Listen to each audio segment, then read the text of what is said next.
Hello, everyone, and thank you for joining us for our program, Site Control Issues and Real Estate Diligence for Renewable Energy Projects. My name is Brad Nowak. I'm a partner and co-chair of the Energy Practice Group at Williams Mullen, based in its Tysons, Virginia office.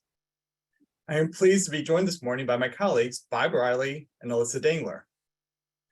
Bob is a partner and co-chair of our Energy Practice Group and is also based in our Tysons office. Alyssa is a partner in our real estate practice group located in Norfolk, Virginia office. Alyssa's practice focuses on real estate and finance transactions. She devotes a significant portion of her practice advising renewable energy clients on all aspects of real estate activities, including options to lease and purchase, easements, real estate and title due diligence, and acquisitions and sales of real estate. She has drafted and negotiated the underlying site control documents for solar, wind, and energy storage projects in multiple states. Alyssa is currently the president and also serves on the board of directors of the CREW network. Before we kick off today's program, I have a few housekeeping items to go over. At any point during today's presentation, you may submit questions by using the Q&A button at the bottom of your screen. We will answer questions at the end of the presentation, time permitting. If you're having any audio or technical problems, please use the same Q&A button and someone will help get those resolved. And finally, you'll receive a copy of today's presentation by email later today. Today's program is our fifth installment of our Renewable Energy webinar series. If you missed any of our previous episodes, we have recordings and slides available on our website, and we'll also include that link in today's email with today's presentation.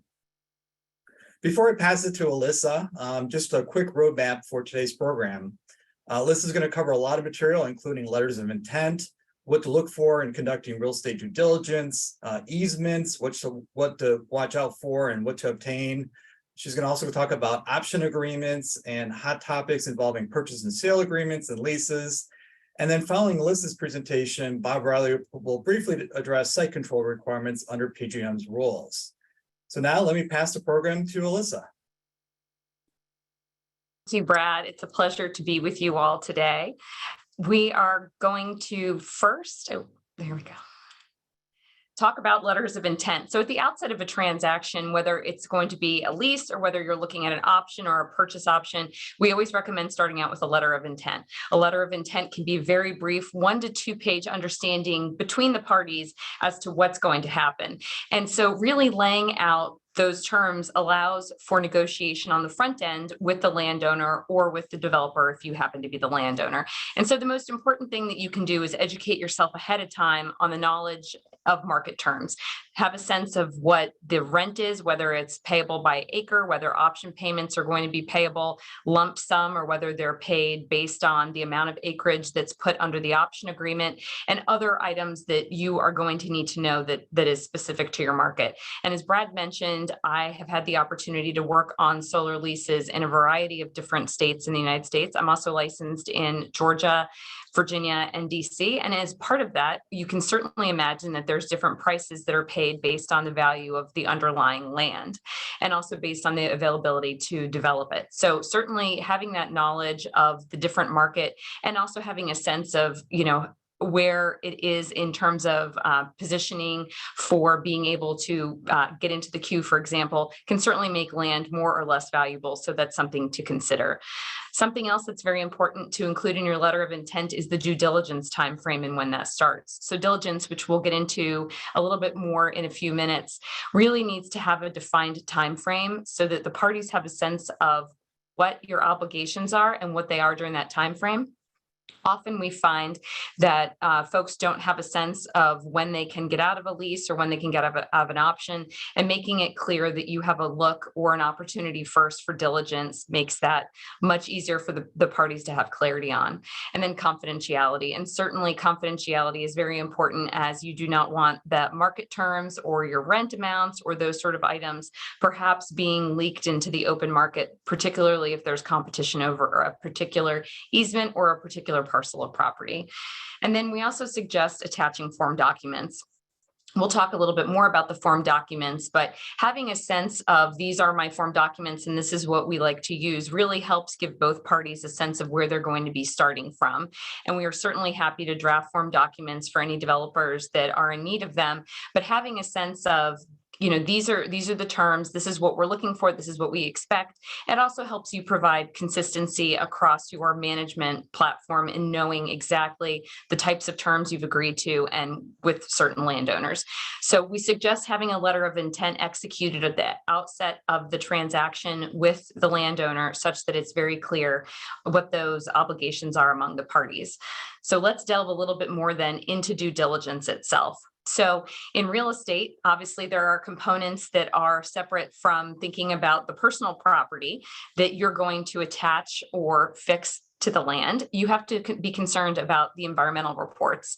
You have to check the soil. There are phase 1, phase 2s, and sometimes different types of phase 2s that are necessary based on the prior use of the property. Certainly, I've seen agricultural uses that everyone thought were agricultural at the front, and then come to find out there's actually underground storage tanks that had been buried in the 1940s, and property had been used as a petrol station, 80 years ago. And so having that knowledge of the history of the property will enable you to find out what portion of the property you can use. And certainly as it relates to soils, we know that soil compaction studies are necessary depending on the depth that you're looking at going and the type of use for the property. So having that knowledge on the front end is very important so that when you come up with your site plan, you have that information in front of you. We also strongly suggest running a title search, and we suggest running a title search at the outset of the transaction and not waiting until you've exercised an option or until you've exercised a purchase option. So a title search, which can run anywhere from probably about $300 to a few $1,000s, depending on where the locality is and whether there are online records available, is really critical to developing an exact linear path of ownership. So we've seen, unfortunately, in the past where developers have not gotten title searches at the forefront of the transaction, and they actually entered into the documents with parties that in fact did not own 100% of the land, or perhaps did not have 100% ownership interest. And once you've gotten out of diligence, and you've already posted your deposits or you've posted those option payments, it could be very difficult to get those back, or also you may have waived your right to obtain any refund of those option payments. For example, often we find that farmland or agricultural land may have been originally held by a couple, let's say even 50 years ago, and perhaps they had several children. Some of them passed, some of them didn't. They don't have wills in place, nothing has been probated. And suddenly you find yourself in a position where there may be fractional shares of ownership that are owned by a family all across the country, and perhaps you are not able to track them down and then have to go through the unfortunate time and expense of doing a quiet title action or a partition suit. So to avoid all of that on the forefront of the transaction, please run a title search. We'd be more than happy to connect you with some of our title partners that provide good customer service in terms of being able to quickly identify and provide you with the title report that could show you any of those potential issues that might arise. And in that same vein, UCC and lawsuit searches are also very important to run. This is a very basic search that you can run on the federal level, you can run at state level, you can run it at local level, and it'll tell you if there's anything that is encumbering the property. Particularly of note, IRS liens or any tax liens or judgments, that would cloud your title. And it also could potentially put you in a position where if you had a leasehold interest and not a purchase option, there may be people that prime your interest and that would have an interest in the property ahead of you. And you certainly would not want to go through the installation of the solar array and then find out after the fact that there's a judgment and the property has actually been liened against. So again, we recommend running the UCC and lawsuit searches during the diligence period. And then of course, land use and zoning, as I am sure you can all imagine, is something that you need to confirm at the outset with diligence, conditional use permits, and depending on your different types of permits by right you have in different states, there is an element of land use that is necessary for the very beginning of the diligence to make sure that you're able to build your project. And then we also suggest having an Alta NSPS survey. And the survey basically will overlay the title report and show where your easements are. And we'll get into easements here in a moment, but that's really important for giving you a sense of where the easements run and perhaps how to devise your solar array and where you would then put panels or put different types of transmission elements based on where the existing easements are, which would help cut down cost. So the survey would also provide that area as well, so that you would know exactly where the easements are, and it would show it plotted. It would also show items such as flood zones or setback requirements or anything that is required by the locality in order to develop the project. So getting into easements then, these are this is a wide variety of different types of easements that you may or may not need as part of your project. Certainly access is critical. You have to be able to access the property both by pedestrian and vehicular access. We've seen in the past, as it relates to certain types of access easements, that the width really comes into play if you have construction vehicles and other items that need to be able to get to and from the construction site. So making sure that there's access to a public right-of-way or to a right-of-way that is large enough to allow you to bring the materials and equipment to the site is critical.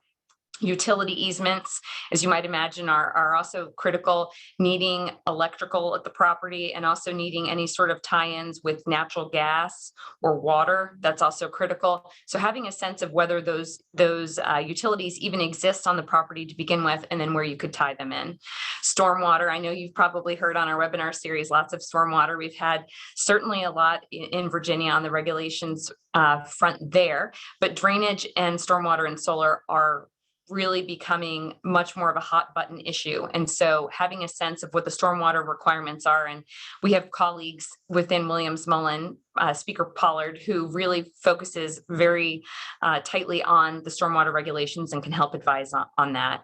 Timber easements are also very important based on where your property is located. Certainly, if it's mesquite bushes in Texas, it's not the same value as we're talking about perhaps having a property in Eastern Virginia where you would have valuable timber. Having a sense of what the landowner's desire is with the land, if they're intending to timber it, if they have a commercial contract, finding out the length of it. I've certainly seen over the past few years that there are only a handful of timber companies that may be willing to access certain types of properties, and then they may need 2 to 3 years in order to fully timber the area, or they may look for some sort of revenue share as well. So having a sense of what's going to happen, what you can timber and what you can't, and whether the landowner will allow you to remove certain trees or whether you will have to wait until you've exercised your option is important to know. Mineral rights, that is something that we've seen critically important in more states than in others. If you are in a state that requires mineral rights, or if you are in a state that is an exception to title, it's critical to obtain the mineral rights interests from the estate or from the landowner so that you have the ability to access that. Sun non-obstruction easements are obviously very important in solar. So you need to make sure that you have that buffer zone and that you're also preventing the landowner from interfering, or for any of their invitees or guests from interfering as well. And then we also have conservation easements. Conservation easements are items that will come up in title. And often I will tell you, I've seen that some landowners don't even know that their property has been put into a conservation easement because perhaps a generation before it was put into a conservation easement.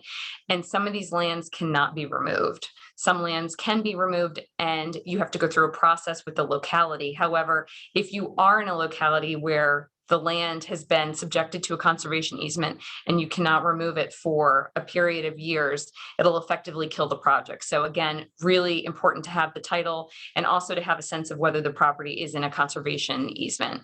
And then as part of the sun non-obstruction, we also recommend obtaining a buffer zone that surrounds the array and surrounds the area that you intend to lease or purchase, such that you do not end up in a position where there is improvements or something that might potentially interfere with the array located directly next to your project. So getting into option agreements, payment is something that obviously is very hotly negotiated between the developer and the landowner.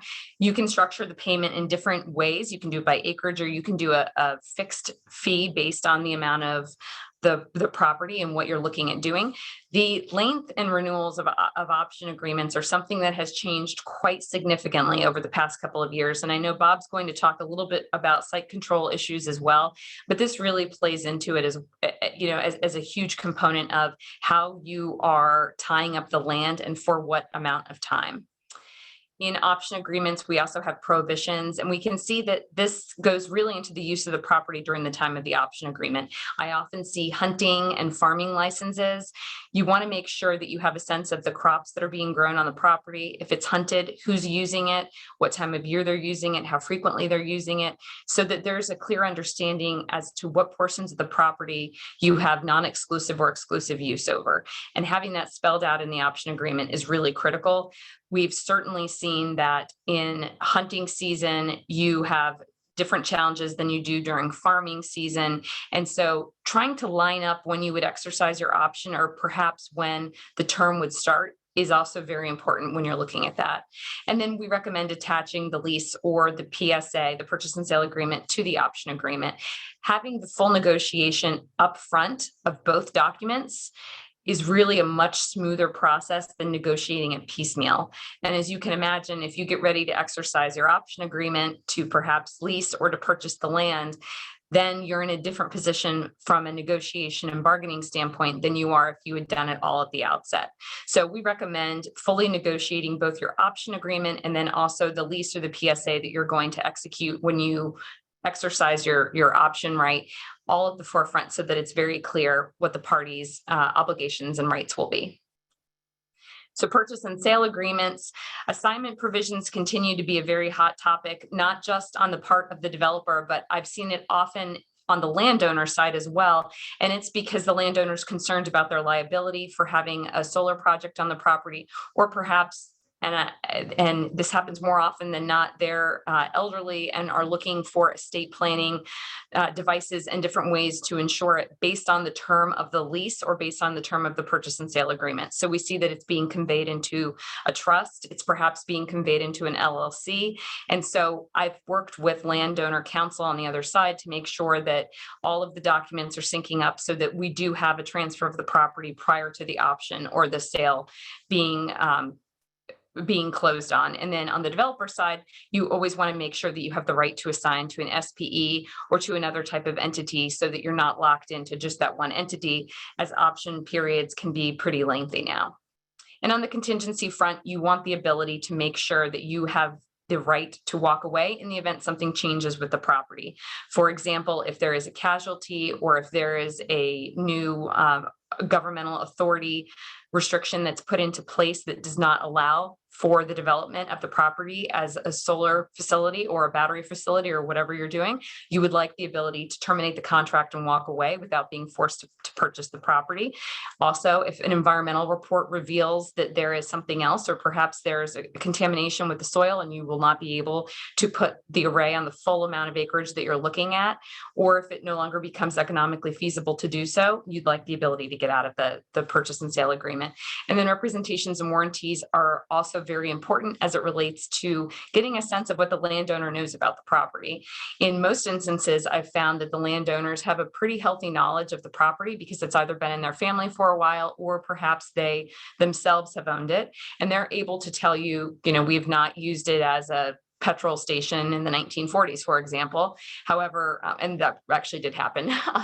So, you are able to ascertain what the use of the property has been. And also, if there are any other things that you need to know about, perhaps there's another option out there that was given to another solar developer that may or may not have expired. It gives you the opportunity to find out and key up what you're going to be looking at for diligence. And farming and hunting considerations, as we talked about a few minutes ago, are also very important when you're looking at purchasing the property.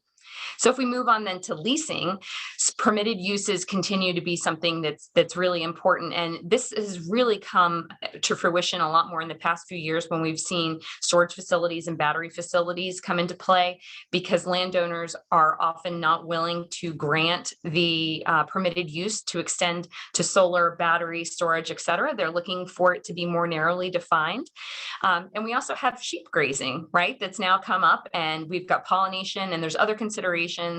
And so when the lease is being written, we weren't thinking about pollination or sheep grazing, 8 or 9 years ago, but now we need to have that ability to put that in there. And Bob was telling me the other day about Virginia flowers, how in Virginia, that's something that's now being required in some areas, making sure that you have the ability as the developer to plant those wildflowers and that it's not an issue, are all different types of uses that you want to make sure are really loosened up.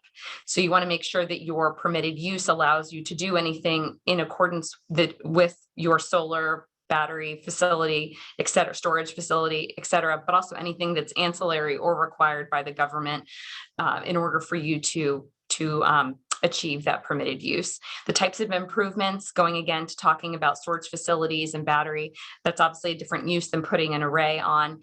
That's critical to make sure that there's an understanding that as the developer, you have the ability to determine what types of improvements you're going to put on the property, and that you have the ability to do that without being restricted by the landowner. Subleasing and assignment, something we just hit on a few minutes ago, but you want the ability to be able to perhaps convey certain portions of the property to other entities based on the usage. Payment structures are also very important in leasing. We've seen that, again, you can have it by acreage or you can have flat fee fixed amounts. That's a heavily negotiated business term. And then removal and restoration obligations, which we've seen a lot of movement on that as governmental authorities have really stepped in and either codified or put regulations as part of the land use process into that. It's removed for a lot of leasing, the requirements being held in the lease because they're actually going to be imposed by the governmental authority themselves. So we've seen that also continues to be a hot topic. And then for leasing, the payments, site control continues to be an issue that is discussed, but we're still seeing the construction period, option period. Then we have the operations period being different types of lease payments, different payment structures, different timeframes for paying them, whether it's annually or whether it's every other month. That's obviously negotiated with the landowner. And then early termination fees, which often if a project is not able to come to fruition, you're able to get out of that without being responsible for the entire base of all of the rent for the next 30 years. And then what the payments are during the removal period, if it's say 50% of the operations rent, or if you're still paying 100% rent for say the 180 days that it takes to remove the facilities. And then removal and restoration obligations, you want to make sure that you give yourself enough time in order to remove the facility completely. Otherwise, if you have run out of term and you're in a situation where you're holding over, perhaps the rent that you would have to pay to the landowner could be as much as 200% of what you were already paying. And we've also seen bonding requirements that are imposed by the localities certainly become much more clarified and much more stringent in terms of when you are required to have certain bonds in place and what the value of the bonds are required, whether it's putting it into place now or whether it's at your operations term as well. So for the 5 takeaways here that we have on the real estate side before I hand it over to Bob, it's really important to make sure that you have well-drafted documents that really capture what's happening in the state in which you are putting the project, and that they also address any locality issues. Diligence is critically important, whether it's title, surveys, phase 1s, environmental, soil compaction studies. And you also need to be mindful of the contract deadlines. You don't want to blow through diligence and then find out your folks no longer own the property and you can no longer get out of the contract without paying a hefty sum because in fact, it turns out they didn't own the property. So please make sure you're calendaring those, keeping an eye on those dates, and then build in the flexibility for you to be able to do assignments, subleases, sales, et cetera, and then consider other parts of the project as well, such as interconnection and your ability to have those easements that are within a shorter period, perhaps of the project than would be if you had to tie it around another side of it. And with that, I'm going to pass it off to Bob. Great. Thanks, Alyssa. That was fantastic. Good morning, everyone. And I'm going to briefly address the PJM site control requirements. And just as a little bit of background, this only talks about the PJM interconnection. As you can see on the next page, there's a map of the PJM footprint. And within the footprint, of course, there's numerous utilities. And if you're not a jurisdictional interconnection customer, you will probably be interconnecting with some of these utilities directly. So the PJM, of course, only talks about the interconnection and ISA agreement with PJM and not with your utility if you're going to interconnect directly with them. You may have a WAMPA in that situation, but that's different. So PJM, of course, it coordinates movement of electricity through all or a portion of 13 states. Important to know, in November of last year, actually late November, FERC approved new rules, as everyone's probably aware, updating and changing the PJM site approval requirements. It's important to know there's 3 currently active portions of the tariff that you have to be aware of, depending on when you filed and what queue you're in. So the old rules, actually the one we all grew up with PJM, are documents, the applications were filed before March of 2018. There's a transition period rules, which is part 7 of the tariff, and that was approved by FERC in November of last year. And that deals with queues in AE1 through AH1, and basically the time period of application between April of 2018 and the end of September 2021. That's a transition period. And if you're in that queue, that's the section that you'll need to look at. And then there's the third portion of the tariff, which is the new tariff rules, which is AH2 and subsequent, and applications filed after October of 2021. So the good news is the tariff part 7 and tariff part 8 are very similar, but you have to keep an eye on all 3 portions of the tariff, depending on when you filed your application with PJM. So let me go quickly to the definitions of site and site control. Site is what you would think it is. The site control, again, depends on when you filed, and you have to look for these various portions of the tariff. It's critically important to look at the new tariff because, for example, if you go over to, let's go to the next slide. We'll kind of work through that in a minute. But proof of site control. Under the new rules, you can prove site control by a deed, a lease, or an option to purchase or an option to lease, but site control will not be demonstrated by a MOU or memorandum between the parties or an intent to purchase or a letter of intent or something of that sort. It's certainly adequate for negotiation purposes, but PJM will not accept that for site control purposes, so you have to know that. The only other caveat here is if your landowner is owned by a state or federal government, PJM will take and accept whatever documents that government entity issues for site control as site control, because offshore wind's a perfect example of things that are much different than you would see in a normal real estate deal. All right, so acreage verification, next page, is required when you file. You have to have a verification that the total acreage in the site is adequate to support your proposed resource and the megawatt of your resource. You have to submit a GIS, a Geographic Informational System site plan, and so forth to have site control verified by PJM. Number 4 is something interesting. The site control must be in the name of the project developer identified in your application. The new term for application to PJM is new service request. But in the old days, of course, the parent corps would sign, or maybe a land LLC would sign, and they would assign it to a developer. You can still do that, but PJM is going to take a sharp eye with that and require some kind of demonstration of the relationship between the parent corp and the LLC or an affiliate before they verify site control. You can read through 5, 6, and 7. It's not too unusual, but be sure to look at that. On 8 is important. The 3 key elements of site control are term, exclusivity, and conveyance. I think the big takeaway here is the term. The term is requirements vary. We don't have time to go into it now, but it's very detailed in the tariff, and it's established by the point in the cycle in which your project sits. So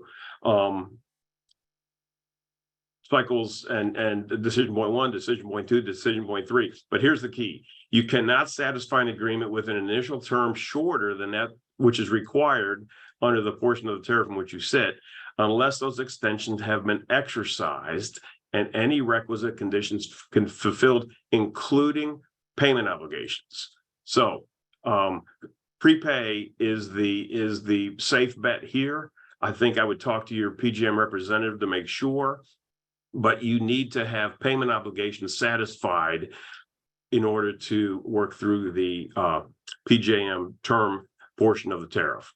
All right, part 9 is fairly new. It's officer certification at each point in the cycle where a developer is required to prove site control.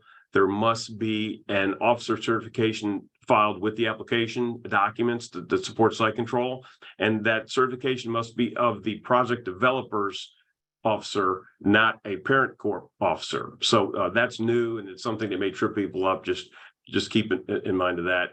PJM can at any time request information from the developer to verify landowner attestations and county recordings and so forth. So I know that was a lot. It was very quick.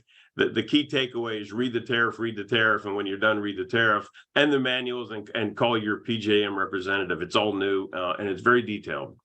So Brad, with that, back to you. Thanks, Bob.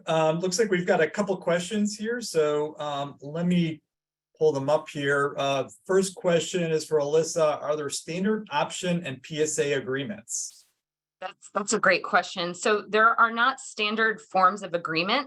Certainly, we've seen within certain developers that they will create forms that they use, but generally speaking, there are standard clauses, if you will, or standard components of a lease or purchase and sale agreement that you'll see in every single agreement, such as representations and warranties, what the use of the property is, prohibitions, exclusive uses, things like that.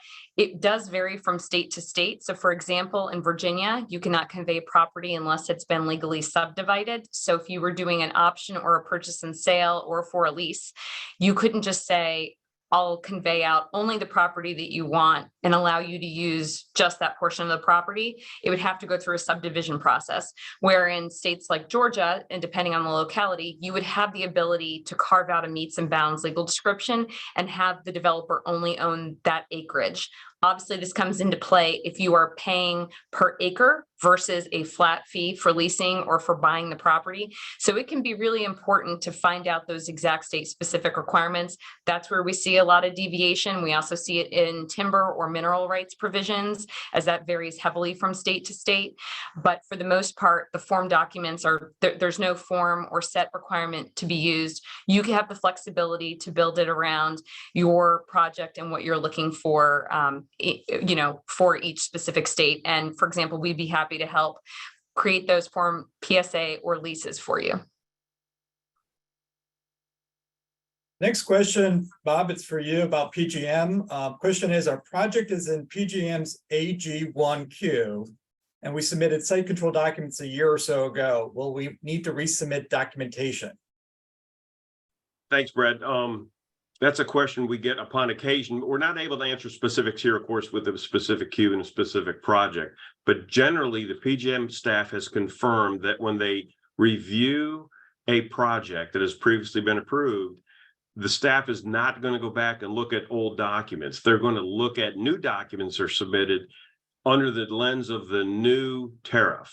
So in other words, even though you may have satisfied site control in the past, staff is not going to open the door and pull out those old documents. They're going to look at the new document you submit during the site control period, and they're going to look at it under the lens of Article or Part 7 or Part 8, depending on where you are in the tariff, and they will not review previous submitted site control information. So it's critically important to read the new tariff, make sure your project continues to satisfy the site control under the new provisions of the tariff. Good question. Thanks, Brad. Yeah, I think our next question is for Alyssa. What is the most significant change in solar leasing that you've seen? I would say probably the site control components and requirements. If you're within the PJM certainly we've seen over the course of the past, say, 7 or 8 years, the term length for those options has increased. And as a result of that, there's a component of education that we've seen our developers have to provide to the landowners as to why they need an option period that is so long. And if perhaps the landowner is only familiar with farm leasing or things like that, oftentimes they're very concerned about the future for their farmer or how they're going to address their land being removed from being agricultural into a new use over such a long period of time before an option is exercised. Those timeframes are really critical. And to Bob's point, to read the tariff, read the tariff, read the tariff. Certainly a lot of the questions we get are about the timeframes. What do we need to show for site control, and having that deed, the lease, and then those options to potentially purchase or to potentially lease the property, and having definitive timeframes and payments that are due. That has been much more spelled out than it was, 5+ years ago. So a lot of changes there to really keep abreast of so that you're able to meet those site control requirements. Well, good. Well, it looks like we're just about out of time. So I appreciate everyone attending today's program. I want to give special thanks to Alyssa and Bob for presenting today. And if you have any questions, feel free to email us at energy@williamsmullen.com or contact us using the contact information on your screen. And thank you again for attending.